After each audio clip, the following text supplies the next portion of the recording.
Nag-request yung mister ko, gusto daw niya ng ginataang halo-halo. Madali lang daw bang iluto yon? Oo kako, madali lang. Eto nga at ginaya ko na yung aking mga sangkap na gagamitin.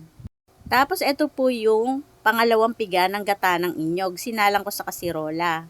Sinunod ko na yung kamote, gabi at saging, pati po yung langka para lumasa na. Ngayon, sinunod ko na rin po yung bilo-bilo. Glutinous rice po yan. Sama-sama lang po nating palalambutan lahat. Siyempre, halu-haluin natin at baka dumikit sa kasirola. Masunog pa. Ayun po, sinunod ko na yung asukal. 1 cup ng asukal lang po yan. Yung aking 1/4 na asukal ay may natira pang konti. Hindi ko siya naubos lahat.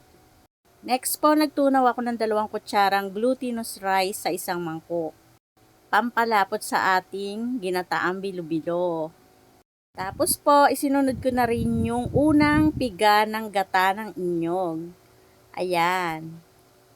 Malambot na kasi yung kamote, saging at gabi, pati yung malagkit. Tinikman to ng mister ko at okay na daw yung tamis. Kaya eto po, pagkaluto, siya syempre unang kumain. Ayan po ang aking ginataang halo-halo.